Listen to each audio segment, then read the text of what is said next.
Hello बच्चों, class 9th का 9.2 का क्वेश्चन नंबर 1 देखते हैं हम।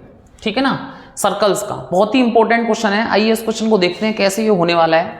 कहते हैं 2 circles of radii 5 centimetre and 3 centimetre. एक की रेडियाई है 5 सेंटीमीटर, एक की रेडियाई है 3 सेंटीमीटर। 2 सर्कल्स हैं, इंटरसेक्ट एट 2 पॉइंट्स, और वो इंटरसेक्ट हो रहे हैं 2 पॉइंट्स पर।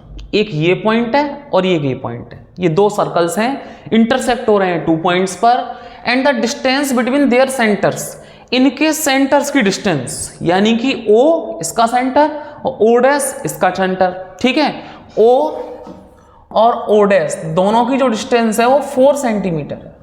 कितनी डिस्टेंस है? 4 सेंटीमीटर। और मैं आपको लिख देता हूं, OA बड़े वाले सर्कल की रेडियस है जो कि 5 सेंटीमीटर है, और O डैश A छोटे वाले सर्कल की रेडियस है वो 3 सेंटीमीटर है। ये है, ठीक है। तो find the length of common chord, आपको ये लेंथ निकालनी है कॉमन कॉर्ड, यानी कि 2 सर्कल्स के बीच में जो कॉमन कॉर्ड बन रही है इसकी लेंथ निकालनी है। हमें निकालनी है AB। समझ में आया बच्चों क्वेश्चन? हमें क्या निकालना है? AB। तो चलिए इस क्वेश्चन में हम क्या करते हैं देखिएगा। सबसे पहले मैं एक पूरा ट्रायंगल ले रहा हूं, O डैश A। ये पूरा ट्रायंगल ले रहा हूं। क्यों ले रहा हूं अभी आपको पता चलेगा।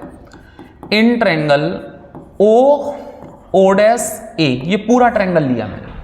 पूरा ट्रायंगल लेने के बाद मैं इसमें क्या करूंगा कि यहां से देखिएगा O डैश का square plus O dash A का स्क्वायर इक्वल में OA स्क्वायर के इक्वल होता है कि नहीं होता है, ये मैं पहले चेक कर लूंगा। ठीक है, तो देखिए O डैश का स्क्वायर कितना है? 4 का स्क्वायर। O डैश A का स्क्वायर कितना है? 3 का स्क्वायर। और OA का स्क्वायर, OA आपके पास 5 है, OA आपके पास क्या है? 5 का स्क्वायर। तो यहां से देखना 16 प्लस 9 इज इक्वल्स टू 25, तो 25 इज इक्वल्स टू 25, ये आपके पास इक्वल है, यानी कि ये आपके पास इक्वल है। तो अब इससे क्या फायदा मिला हमें? इससे हमें क्या फायदा मिला बच्चों? इससे मैं आपको बताऊंगा। इससे ये फायदा मिला कि O डैश A ये पूरा एंगल 90 डिग्री का हो गया, क्योंकि इसमें हाइपोटेन्यूज का square base plus perpendicular square के इक्वल आ रहा है। तो यहां पर आपका 90 डिग्री का एंगल बन गया। अब ये 90 डिग्री का एंगल बन गया तो मैं इसमें हाफ बेस इंटू हाइट निकाल सकता हूं। नहीं निकाल सकता हूं? जिस पर परपेंडिकुलर रखा रहता है वो बेस होता है, वो हाइट ये हो गई O डैश। ठीक है, तो इसमें 2 ट्रायंगल देखिए। अब मैं यहां पर ले रहा हूं एरिया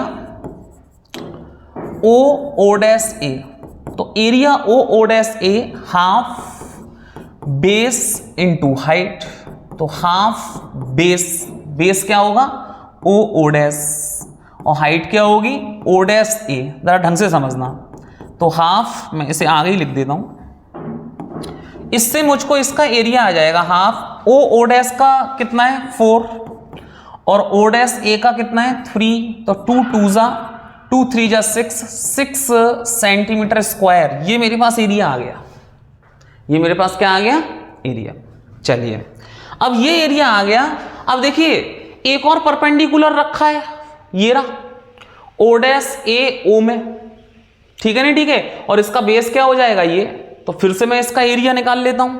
ठीक है, अब की बार मुझे बेस पता चल जाएगा। तो फिर से area O dash A, area तो सेम ही रहेगा, हाफ बेस क्या है आपकी बार? O डैश, और इनटू हाइट क्या है आपकी बार? हाइट आपकी बार AM, क्योंकि 2 हाइट हो गई ना इसकी।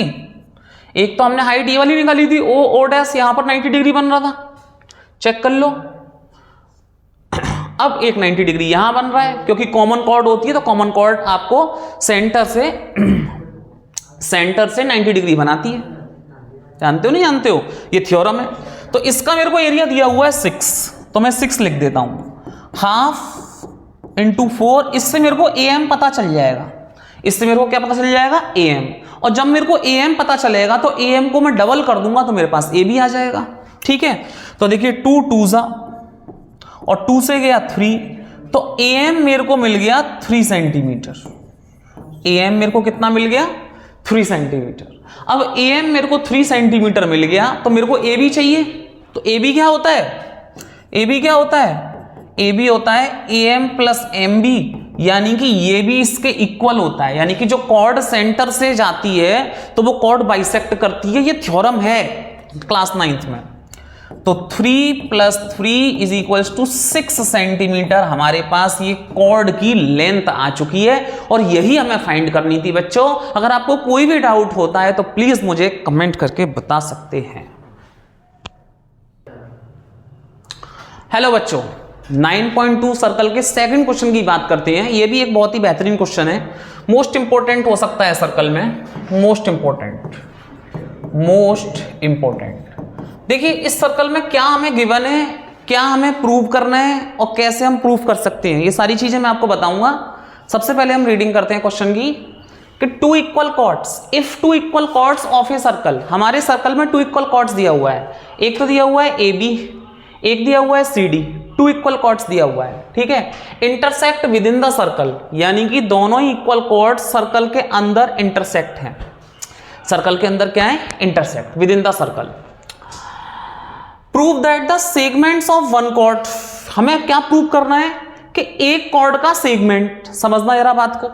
एक कॉर्ड का सेगमेंट का मतलब CP, सेगमेंट का मतलब होता है 2 पॉइंट से एक सेगमेंट बनता है, यानी कि CP, C से लेके P तक कॉर्ड का एक सेगमेंट, और B से लेके P तक यानी कि CP BP के इक्वल प्रूफ करना है, ये वाला। और दूसरा सेगमेंट बोल रहा है करेस्पॉन्डिंग सेगमेंट, इसी के अलग एक और सेगमेंट बन रहा है PD, ये बन रहा है PD करेस्पॉन्डिंग सेगमेंट, और यहां से क्या बन रहा है PA। तो ये भी हमें प्रूफ करके दिखाना है, ये हमें इक्वल करके दिखाना है, यानी कि एक सेगमेंट एक के इक्वल करना है और उसका जो करेस्पॉन्डिंग सेगमेंट है उसके इक्वल करना है, ठीक है। अब हम सबसे पहले क्या करते हैं कि छोटा सा कंस्ट्रक्शन करते हैं कि सेंटर से हमने इस कॉर्ड पर एक परपेंडिकुलर ड्रॉ कर दिया M, और इसी सेंटर से हमने इस पर एक परपेंडिकुलर ड्रॉ कर दिया N, ठीक है। तो हम बहुत अच्छे से जानते हैं, we know that perpendicular drawn from centers, जब भी परपेंडिकुलर बनता है सेंटर से, drawn from centers of a circle to bisect the chord, यानी कि कॉर्ड को बाइसेक्ट करते हुए बनता है, यानी कि कॉर्ड को क्या बाइसेक्ट करते हुए बनता है, यानी कि CM MD के इक्वल होगा। CM किसके इक्वल होगा? MD के। बाइसेक्ट करता है भाई, बाइसेक्ट मतलब इक्वल, ठीक है। और ऐसे ही BN NA के इक्वल होगा। BN किसके इक्वल होगा?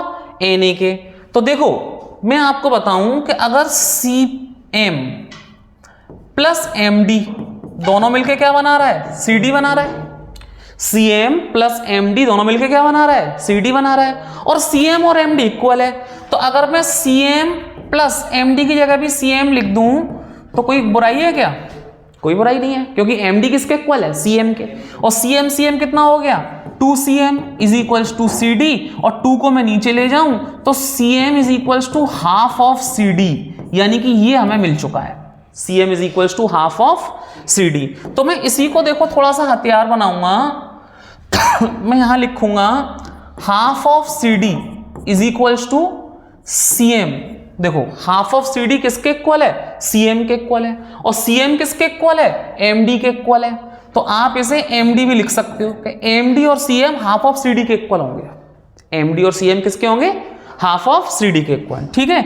इसी तरह से दूसरा कॉर्ड कौन सा है? AB है दूसरा कॉर्ड। और AB में देखो कि BP वो BN और NA, BN प्लस NA ये दोनों मिलके AB बनाएंगे, ठीक है। और BN और NA इक्वल है क्योंकि परपेंडिकुलर रखा हुआ है कॉर्ड पर, ये बाइसेक्ट करते हैं। तो BN प्लस BN, तो मैं यहां पर AB लिखता हूं, तो देखिए AB is equals to 2BN, और 2 को नीचे ले आऊं तो हाफ ऑफ AB के हो जाएगा, नहीं हो जाएगा इक्वल BN बच्चों। हो जाएगा। तो मैं यहां पर लिख देता हूं हाफ ऑफ ए बी के इक्वल हो जाएगा बी एन, और बी एन इक्वल है एन ए के, तो इसके इक्वल में हम एन ए भी लिख सकते हैं। तो एन ए और B M half of C D half of A B के इक्वल हो जाएंगे। ठीक है, इसे हटा देता हूं, ये मैंने समझाने के लिए लिखा है आपको। अब बात करते हैं कि half of C D half of A B equal है। ठीक है, अब जरा बात करते हैं, देखो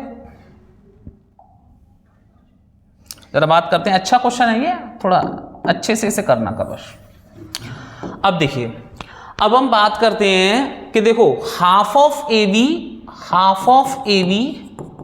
और half of C D equal होंगे, क्योंकि ए बी कॉट सी डी के इक्वल थी, ये क्वेश्चन में गिवन है। अगर मैं दोनों में हाफ ऑफ लगा दिया तो कोई बुराई है? कोई बुराई नहीं है।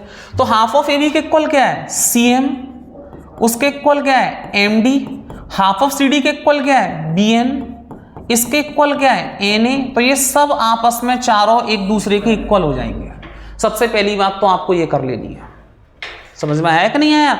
अब ये क्वेश्चन हो गया बहुत सिंपल, इसमें 4 स्टेप हैं, आराम से आपका क्वेश्चन सॉल्व हो जाएगा। अब देखो कैसे करेंगे कि हम ये वाले ट्रायंगल उठाएंगे, इन ट्रायंगल ओ एम पी, ये वाला ट्रायंगल ओ एम पी, ये सेंटर से जो बनाया गया ना, सेंटर से ऐसे जो बनाया गया O M P, and triangle O N P, ये तो ट्रायंगल उठाए हमने। अब इन दोनों ट्रायंगल में हम कॉन्ग्रुएंसी प्रूफ करने वाले हैं, और कॉन्ग्रुएंसी से हम एमपी और एनपी को सीपीसीटी ले लेंगे। इससे हमें क्या फायदा होने वाला है मैं आपको बताता हूं। देखो सबसे पहली बात तो ओ एम इक्वल होगा ओ एन के, ओ एन के। क्या इसमें होगा रीजन बताओ? नो, रेडियस कैसे हो जाएगी? Equal distance from centre, equal distance from centre. Equal chords are equal distance, या equal distant from centre, equal distance from centre. O M किसके इक्वल हो जाएगा? ओ एन के। Angle O M P is equal to angle O N P, each 90 degree, each 90 degree, each क्या हो जाएगा? 90 degree. ठीक है, और OP OP common, OP OP common. तो ये हमारी जो कॉन्ग्रुएंसी हो गई, ये दो ट्रायंगल की जो कॉन्ग्रुएंसी हो गई, ये हमारी आरएचएस से हो गई बच्चों। ट्रायंगल ओ एन पी ये हमारी किससे हो गई बच्चों? आरएचएस। ठीक है, देखो इसके सामने वाली साइड हाइपोटेन्यूज और ये वाली साइड बेस, तो राइट हैंड हाइपोटेन्यूज साइड ये हमारी आरएचएस से हो गई। तो इससे हम सीपीसीटी निकाल सकते हैं कि एमपी इक्वल हो जाएगा किसके? एनपी के, एनपी के बाय सीपीसीटी। अब देखो हमें ये वाला सेगमेंट इक्वल करना था सीपी, ये वाला सीपी किस सेगमेंट के? बीपी के। तो मेरी बात सुनना ध्यान से, मैं इसमें इन दोनों में एडिंग कर रहा हूं, एडिंग। अगर सीएम किसके इक्वल है? सीएम बीएन के ही तो इक्वल है। सीएम किसके इक्वल है? बीएन के। तो मैं सीएम और बीएन दोनों को अगर इक्वल साइड में ऐड कर देता हूं तो कोई बुराई है? क्योंकि दोनों इक्वल है। ठीक है, अब देखना जरा, एमपी में मैं ऐड कर रहा हूं सीएम और एनपी में ऐड कर रहा हूं मैं बीएन, क्योंकि दोनों साइड मैंने जो ऐड किया है वो दोनों ही इक्वल है। अगर अलग अलग होते तो हम ऐड नहीं कर सकते थे। ये दोनों इक्वल है ना, सीएम और बीएन दोनों एक ही बात है, दोनों में एक ही वैल्यू ऐड कर रहा हूं, दोनों इक्वल साइड, तो बिल्कुल हम कर सकते हैं बच्चों। ठीक है, आप अलग अलग मत समझना सीएम और बीएन को। ठीक है, तो यहां से क्या हो जाएगा? यहां से मेरे पास हो जाएगा सीपी, और एनपी और प्लस बीएन क्या बनाएगा? बीपी। तो प्रूफ हो गया पहला सेगमेंट, हेंस प्रूफ, पहला सेगमेंट प्रूफ हो गया। अब दूसरा सेगमेंट बहुत इजी है। देखो दूसरा सेगमेंट कैसे प्रूफ करेंगे कि दूसरा सेगमेंट इसी में से प्रूफ हो जाएगा। देखो हम लोग बहुत अच्छे से जानते हैं कि ए बी किसके इक्वल है? सी डी के। ये दोनों कॉर्ड इक्वल है, ये तो हमें गिवन है ना, ये हमें गिवन है। और मैं देखो आपको बात कर रहा हूं फिगर से दिखाऊं दूसरा सेगमेंट के लिए। ए बी किसके इक्वल है? सी डी के है, सी डी के इक्वल है। तो अब मेरे पास क्या आया है नीचे से कि ये सीपी किसके इक्वल आया है? बीपी के। अगर मैं पूरी सीडी में से सीपी को हटा दूं तो पीडी बचा मेरे पास, और पूरे बीए में से और अगर मैं बीपी को हटा दूं, क्योंकि बीपी और सीपी इक्वल है, आप दोनों को सब्ट्रैक्ट कर सकते हो, तो पीए बचा मेरे पास। पीए बचा नहीं बचा, और यही मेरे को प्रूफ करना है। तो ये वाला मेरा आसानी से प्रूफ हो गया। तो देखो मैं आपको बता देता हूं, ए बी में से मैं सब्ट्रैक्ट कर रहा हूं, ए बी में से ये माइनस का सीपी, क्या करूं, सीपी ए बी में से, आप ए बी में से इसको सब्ट्रैक्ट करो, बीपी को, ए बी में से बीपी सब्ट्रैक्ट करो, और सी डी में से सीपी को सब्ट्रैक्ट कर दो, क्योंकि बीपी और सीपी इक्वल है, कोई परेशानी नहीं है, दोनों को आप सब्ट्रैक्ट कर सकते हो। किसी एक चीज को दोनों साइड प्लस करो या दोनों साइड माइनस करो, मैथमेटिक्स ये कहता है। अगर वो दोनों चीज अलग अलग होती तो हम नहीं कर सकते थे, क्योंकि वैल्यू चेंज हो जाती है, किसी की वैल्यू 2 हो, किसी की 4 हो, और दोनों की वैल्यू 4 हो तो हम सब्ट्रैक्ट और ऐड कर सकते हैं, ठीक है, दोनों साइड। तो देखिए ए बी में से बीपी गया, कितना बचा, आप देखिए यहां से ए बी में से बीपी गया, एपी बचा और वहां पीडी बच रहा है, ठीक है। देखिए यहां क्या बचा, एपी, और वहां क्या बच रहा है, पीडी, और हैंस प्रूफ ये दूसरा वाला सेगमेंट इक्वल हो गया। ये हमें दिखाना था, इस तरह से हम इस क्वेश्चन को प्रूफ कर सकते हैं। अगर बच्चों आपको कोई परेशानी है, कोई प्रॉब्लम है, कोई आपको समझ में नहीं आया टॉपिक, तो प्लीज मुझे कमेंट करके बताइएगा, आप बताइएगा, मैं आपको बताऊंगा। समझ में आया नहीं आया, आप बताइए कमेंट करके।